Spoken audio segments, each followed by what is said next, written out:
Alors, on va parler d'IA aujourd'hui, de machine learning et de détection d'intrusion dans les systèmes d'information. Donc 3 temps, je vous propose 3 temps pour parler de ça. D'abord, faire un petit point sur les constats et les enjeux sécuritaires aujourd'hui. Vous voyez que ça change beaucoup et l'actualité nous le rappelle de plus en plus avec des impacts de plus importants. Ensuite, on va revenir sur cette question un petit peu mystérieuse, c'est est-ce qu'il faut détecter l'anormalité en un mot ou l'anormalité en 2 mots. Ça, c'est la vraie question qu'on s'est posée dans cette thématique. Ensuite, quelques takeaways pour vous à la fin de ce talk.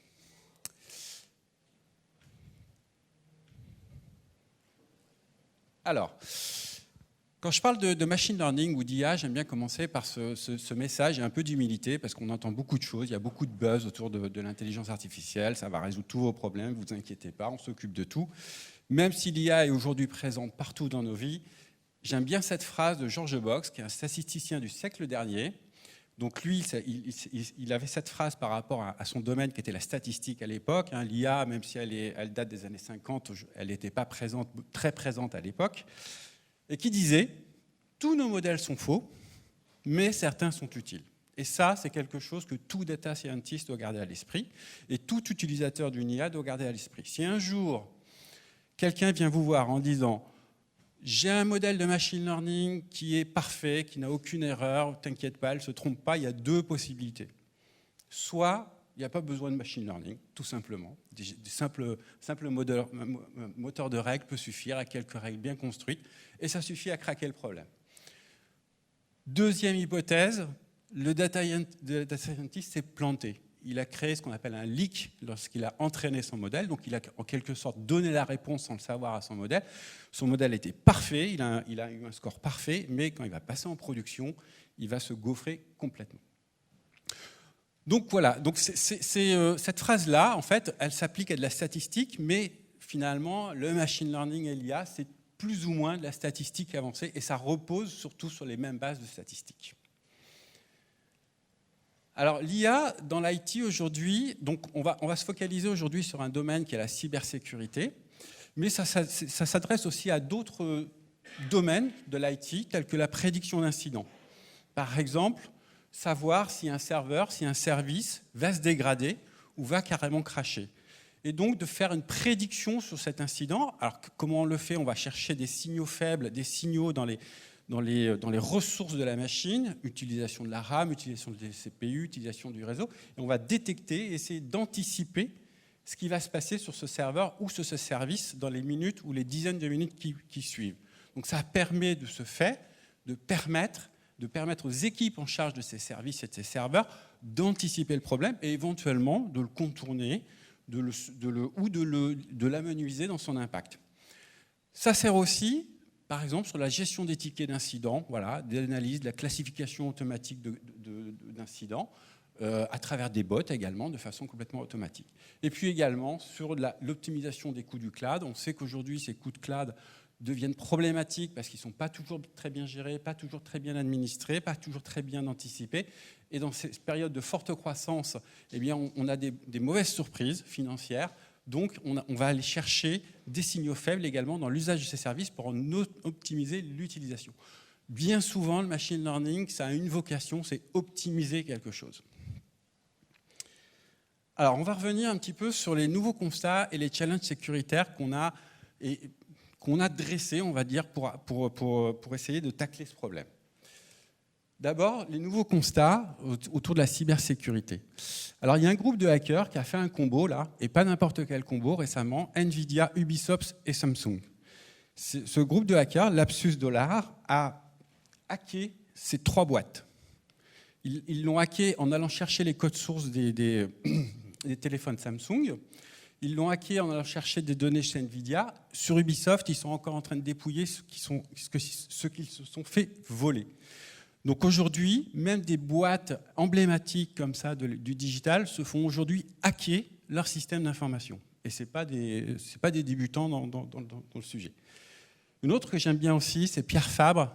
Les pauvres, l'année dernière, ils se sont fait hacker leur système. Pendant 1 mois, leur système de production a été arrêté. Vous imaginez? Pendant 1 mois, les usines arrêtent de produire tout. Ça a commencé à reprendre doucement au bout d'1 mois, mais ça a mis plusieurs mois en fait à se rétablir. Donc il y a un impact financier énorme pour ce type d'intrusion. Et enfin, en tant que citoyen, les centres hospitaliers, et surtout dans ces périodes qu'on vient de traverser, c'était important. En 2020, il y a à peu près une attaque par semaine majeure sur un centre hospitalier. En 2020, il y en avait à peu près 25 par an sur des centres hospitaliers majeurs. En 2021, il y en avait 2 fois plus.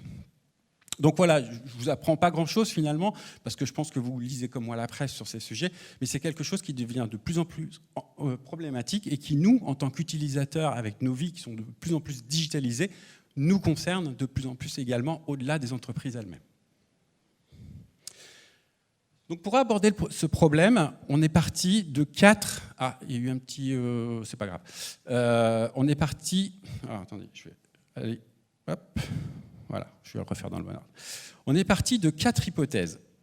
Parce que finalement, aujourd'hui, la cybersécurité, c'est un enjeu que les entreprises connaissent très très bien depuis des dizaines d'années. Donc on est parti de l'hypothèse qu'aucune forteresse n'est imprenable. Quelle que soit la taille des firewalls, quelle que soit la hauteur des murs, quelle que soit l'épaisseur des murs, quels que soient les systèmes périmétriques qui sont en place, on est parti de l'hypothèse, de toute façon, il va y avoir une intrusion. Donc ça, c'est un élément fort. On n'a pas essayé de protéger le système d'information de façon périmétrique. On s'est dit, ça va rentrer, donc il faut qu'on détecte rapidement ce qui va se passer et de permettre aux équipes de cyberanalystes de réagir à la fois de façon rapide et efficace pour contenir un maximum cette attaque. Deuxième hypothèse, sur laquelle on est parti, c'est fini le hacker au fond de sa cave avec ses grosses lunettes, ses cheveux gras un peu boutonneux, avec ses 18 écrans. Non, c'est plus ça. Aujourd'hui, c'est des cols blancs. Ils sont financés, ils sont organisés, ils sont structurés. Ça rapporte énormément d'argent. C'est fini, hein, les voleurs qui arrivent dans les banques avec leurs flingues, ça n'existe plus. Enfin, il y en a quelques-uns qui ont essayé là, sur une bijouterie récemment à Paris. Bon, il y en a un qui est resté dans le sas. Bon, mais c'est fini ce temps-là. C'est-à-dire que c'est vraiment quelque chose, c'est un métier, c'est organisé. Et surtout, les attaques sont de plus en plus subtiles et difficiles.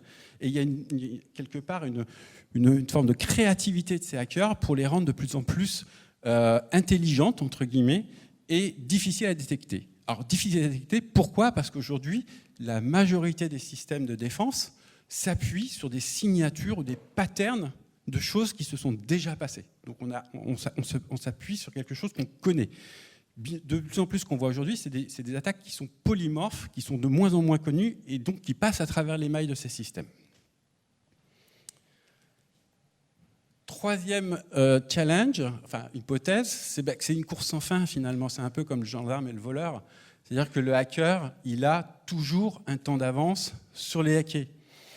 Aujourd'hui, quelques chiffres, il faut à peu près, en moyenne, il y a un excellent rapport d'IBM sur le sujet, il faut à peu près 212 jours pour qu'une attaque soit identifiée sur un système d'information.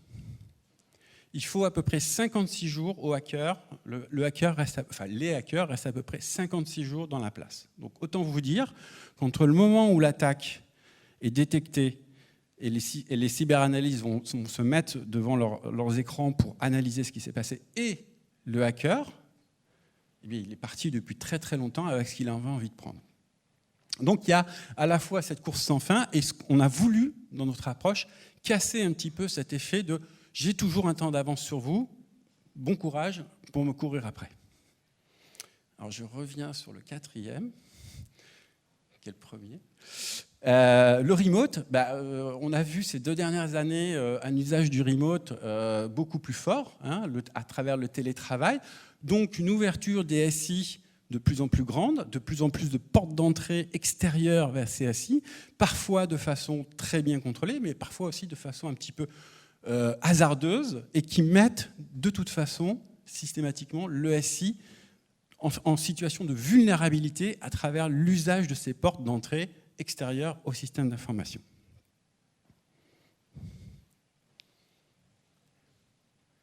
Alors, on reprend le cours. Oula, c'est moche. Alors, comment on a adressé ces 4 challenges ? Donc, on reprend le premier challenge. Au cours, aucune forteresse n'est imprenable. Donc là, on s'est dit, eh bien, il faut qu'on ait une approche qui soit un petit peu différente de ce qu'on connaît aujourd'hui et qu'elle soit surtout apprenante. aux formes d'attaque et agnostique à la typologie d'attaque. On va revenir sur ces sujets un petit peu plus loin. Deuxième challenge, eh bien, c'est par rapport à ces hackers qui sont financés, qui sont professionnels, eh bien, qu'il faut qu'on ait une approche qui soit intelligente, structurée et efficace dans ces attaques-là. Sur la troisième, qui est la course sans fin, eh bien, il faut absolument qu'on ait une attaque qui soit détectée très très rapidement. Donc ne pas attendre ces fameux 212 jours en moyenne pour détecter une attaque. Alors ce qui est plus inquiétant au-delà, enfin ce qui est encore plus inquiétant au-delà des 212 jours, c'est que ces 212 jours augmentent d'année en année. C'est-à-dire que d'année en année, on a de plus en plus de mal à détecter et à identifier une attaque. Et le quatrième challenge qu'on a voulu adresser, c'est d'avoir une approche zéro trust, c'est-à-dire on considère que voilà, on fait confiance à aucun système dans le système d'information et on se met en position de détecter l'attaque quand elle a lieu. Alors, ça veut dire aussi qu'on a mis en place, on a réfléchi à quelque chose qui soit personnalisé. Par exemple, si on prend un serveur de mail, un serveur de mail, son usage, qu'on soit dans une banque, qu'on soit dans une industrie, il ne va pas du tout être le même. Donc on a voulu aussi, dans cette dimension apprenante, personnaliser le système de détection à l'usage qui est fait dans l'entreprise de système de détection. L'objectif final pour nous, il était simple. C'est aider le quotidien des cyberanalystes, éviter le sapin de Noël qu'ils ont aujourd'hui avec beaucoup de faux positifs sur les cyberattaques. Et il leur fait passer, il y a à peu près 3 attaques sur 4 qui n'en sont pas. Donc ils passent leur temps à aller fouiller des logs qui ne servent à rien au lieu d'aller sur les logs qui sont vraiment des cyberattaques. Alors, donc détecter la normalité, en un mot, ou apprendre la normalité. Ça, c'est vraiment quelque chose d'important en IA, c'est de bien poser la question, de bien poser la problématique. Donc là, on est dans le cas d'une cyberintrusion, détecter une cyberintrusion. Et quelle est la question qu'on va poser à notre modèle de machine learning? Aujourd'hui, il y a 2 façons de l'aborder, la détection d'anomalies, on va dire, de manière générale. Donc, soit on détecte l'anomalie, soit on apprend la normalité. Nous, on est parti sur la deuxième approche. Je vais revenir là-dessus. La première approche, finalement, un ML, c'est quelque chose qu'on fait assez régulièrement.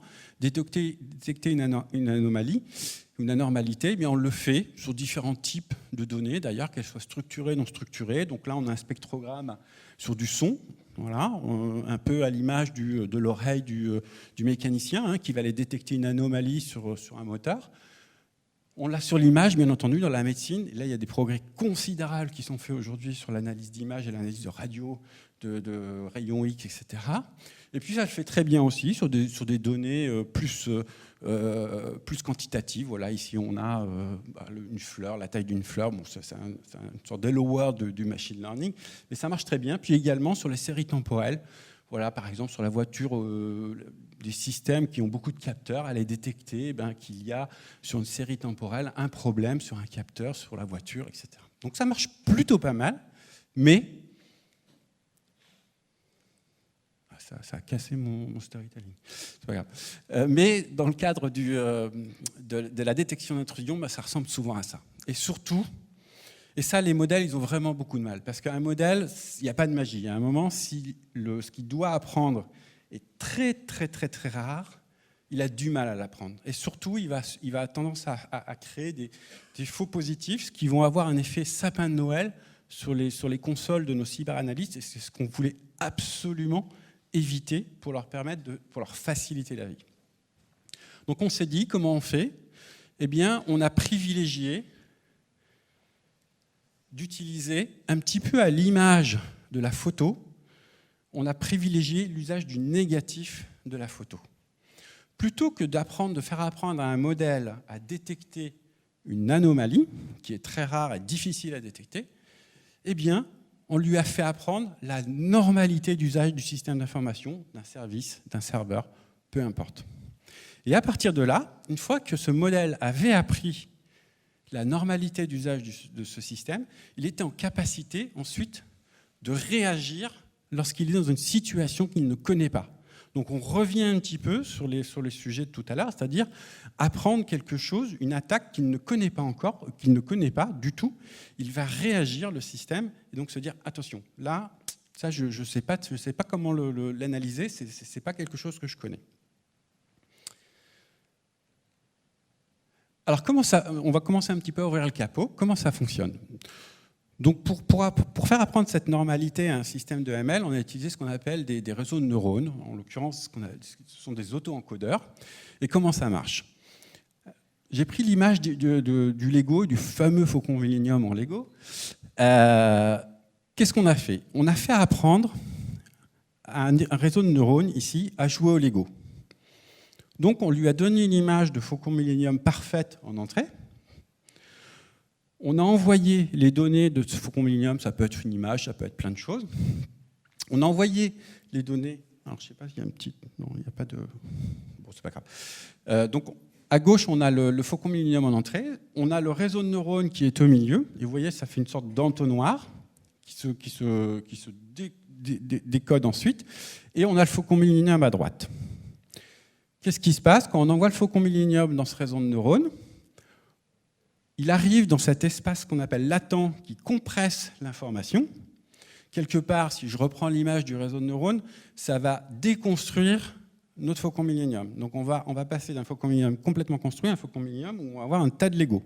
Et là, on va dire démerde-toi, reconstruis le Faucon Millenium. Et là, il va tenter des choses. Donc il va arriver sur ce Faucon Millenium qui n'est pas trop moche, mais qui est quand même loin de la réalité. Et puis là, on va lui dire, on va calculer l'erreur entre la sortie et l'entrée. Et puis on va lui dire, recommence, jusqu'à que cette erreur de reconstruction soit la plus petite possible. Donc il y a toujours une erreur, je reviens au première phrase, il y a toujours une erreur, mais on va faire en sorte que le réseau de neurones apprenne de mieux en mieux à construire ce Faucon Millenium. Pourquoi cet espace latent au milieu ? Je fais une petite... pour le mettre en inconfort, c'est-à-dire que c'est cette phase de déconstruction du Faucon Millenium qui va faire que l'apprentissage va être là, dans ce réseau de neurones, pour reconstruire un très beau Faucon Millenium en sortie. Alors maintenant, quand j'applique cette démarche-là à un problème de cybersécurité, qu'est-ce qui se passe ?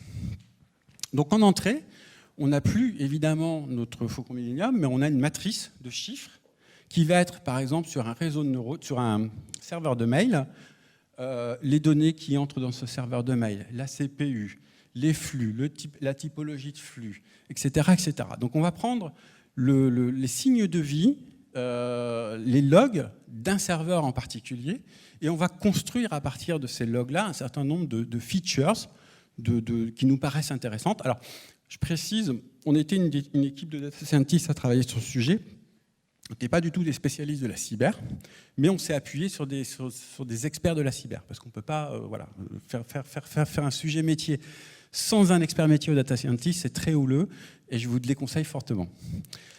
Donc on a construit cette matrice, donc on l'a construite à l'aide d'experts en cybersécurité pour aller chercher des features qui sont parlantes sur ce réseau de neurones. Par exemple, je sais pas, une moyenne glissante sur un flux à une heure donnée, etc., etc. Donc on a construit beaucoup de features et ça, on arrive à une matrice de chiffres qu'on va donner en entrée à notre réseau de neurones. Toujours le même réseau de neurones, un auto-encodeur.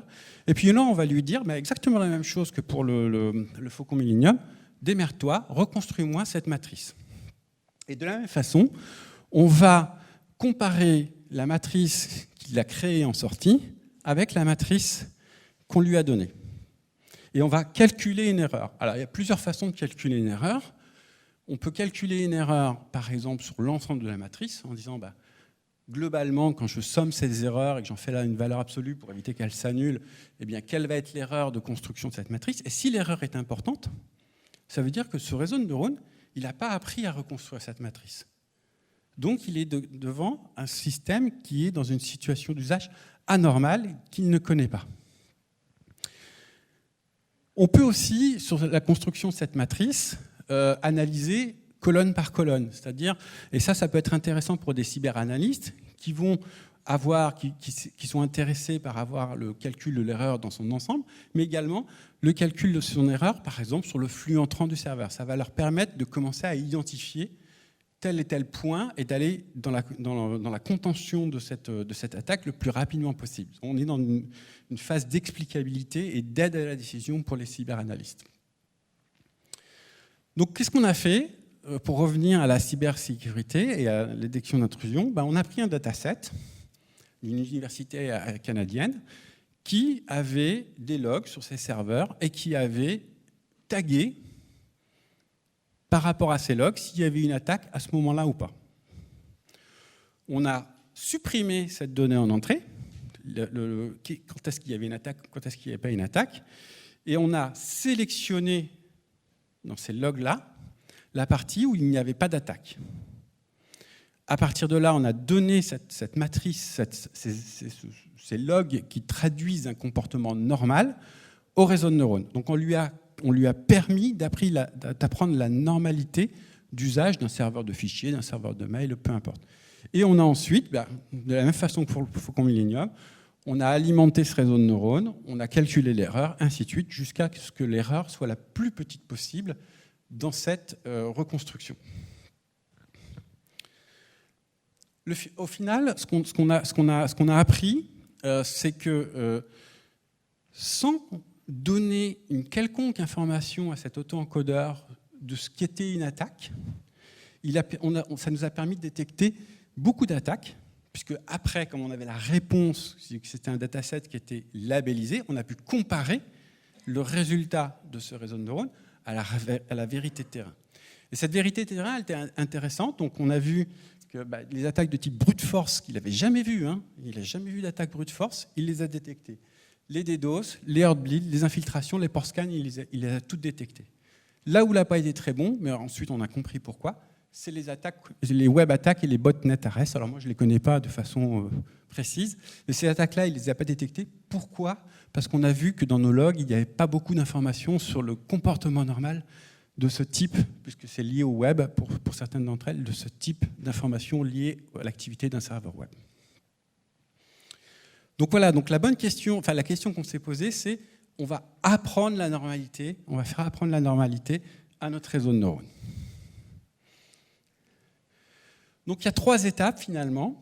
Là, je vous ai parlé principalement de la première étape, un tout petit peu de la deuxième, mais il y a 3 étapes. La première étape, c'est capturer le comportement normal du système d'information. Donc on est dans la phase d'entraînement du réseau de neurones pour lui faire apprendre le fonctionnement normal d'un système de fichiers, d'un serveur de mail. La deuxième étape, une fois qu'on a ça, eh bien on va avoir des petits graphiques comme ça qui vont nous dire, voilà l'erreur de reconstruction, ou les erreurs de reconstruction, parce qu'on peut être assez créatif et en imaginer plusieurs selon les besoins des cyberanalystes. Donc à partir de là, on commence à fournir un outil d'aide à la décision aux cyberanalystes pour dire, là il y a quelque chose qui ne se passe pas bien, regarde de ce côté-là.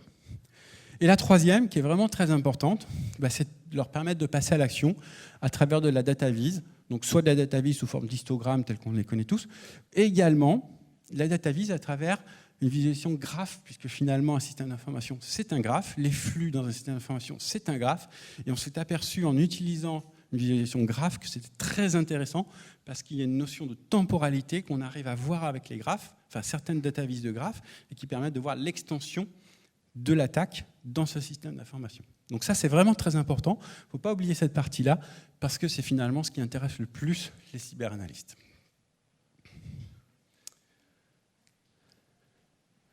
Donc comment ça se passe réellement sur un système d'information? Qu'est-ce qu'on va faire? Donc si on veut protéger ce système d'information, on va créer des petits agents qu'on va déposer sur chacun de ces services ou ces serveurs, qu'on aura pré-entraîné par rapport à un usage spécifique de ces services ou des serveurs. Donc l'agent ne va pas du tout être le même selon qu'on est sur un serveur de...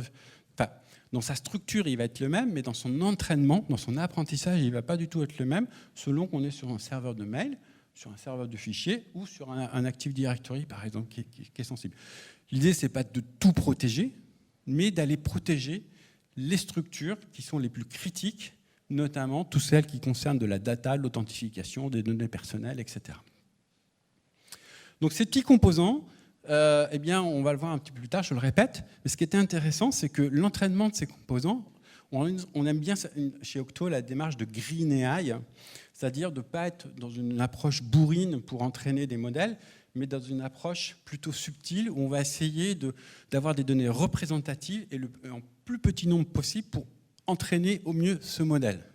Et on va voir que, tout à l'heure, j'ai quelques chiffres à vous montrer là-dessus, c'est quand même assez intéressant, parce que ces agents, finalement, on s'est aperçu qu'il ne fallait pas un énorme effort, à la fois de construction du dataset, de préparation du dataset d'entraînement qui est fondamental, mais également de capacité, enfin de puissance de calcul pour entraîner ces petits réseaux de neurones. Ce ne sont pas des gros réseaux de neurones, ce sont de petits réseaux de neurones. Donc voilà, donc on peut imaginer ces agents, les déployer de façon ciblée sur les infrastructures qu'on a envie de protéger, et puis ça vient assez naturellement se greffer finalement sur le système de protection existant, puisque ces systèmes de protection existants aujourd'hui s'alimentent du flux de logs qui sont de ces différents serveurs, donc il faut juste faire une alimentation en Y et aller chercher et faire les bonnes transformations de données pour entraîner ces agents. Alors, petit takeaway, donc on a vu que la grande majorité des attaques avaient été détectées, donc pas toutes. On revient à la phrase de départ, tous nos modèles sont faux, mais certains sont utiles. Même si on pense que sur les attaques qu'il n'a pas détectées, on pourrait les détecter en ayant un dataset représentatif de ce type de comportement, notamment sur le web. Pas de fausses alarmes, ça c'était vraiment très important. Donc on a loupé des attaques, mais on n'a pas eu de fausses alarmes. Donc on revient sur les chiffres de 3 attaques sur 4 sont en fait des fausses alarmes dans les systèmes existants. Low data, je l'ai laissé en anglais, frugalité et Green AI, c'est quelque chose qui nous est très très cher aujourd'hui chez Octo. Sur les AI, on a une démarche vraiment à être éco-responsable dans la construction de nos modèles. Il ne s'agit pas d'aller gagner epsilon sur l'efficacité d'un modèle s'il faut 2 fois, 3 fois plus de temps ou 3 fois plus de données pour l'entraîner à arriver à un delta qui finalement, d'un point de vue de l'entreprise, n'a aucun sens ou très peu de sens. Donc là, en l'occurrence, il nous a fallu 3 jours, un dataset de 3 jours pour faire apprendre à ce modèle ce qu'était la normalité. Donc c'est très très peu, 3 jours de données pour faire apprendre un comportement. Et le modèle s'est entraîné je crois que c'est 1 heure ou 2 maxi, donc ça reste très très raisonnable en temps d'entraînement. Voilà, donc l'IA aujourd'hui, c'est vraiment, ça fait partie du trousseau d'outils des équipes de cyberanalystes. Elles s'y intéressent de plus en plus. Elles ont aussi cette... Alors, ce que nous disent nos clients, c'est qu'aujourd'hui, c'est un petit peu embêté par les solutions qui commencent à poindre dans différents outils déjà. Et ces solutions sont un petit peu boîte noire, donc ça les embête un petit peu, parce qu'ils aiment bien comprendre et aller savoir, et aller personnaliser l'apprentissage de leur modèle. Donc aujourd'hui, c'est quand même très souvent perçu comme des boîtes noires, et ça les embête. Bon, en plus, ils n'adressent pas on va dire une dimensionnalité importante en termes de données, donc ça, c'est aussi une problématique chez eux. Voilà, et puis surtout, on a abandonné cette idée d'aller chercher l'aiguille dans la botte de foin. C'est très chronophage, très énergivore, avec peu de résultats. Et en prenant le problème à l'envers, en l'adossant à une approche zéro trust, qui aujourd'hui fait de plus en plus partie du quotidien des entreprises, eh bien, on voit que ça vient compléter cette approche en zéro trust de façon assez efficace. Voilà, j'ai fini pour cette présentation.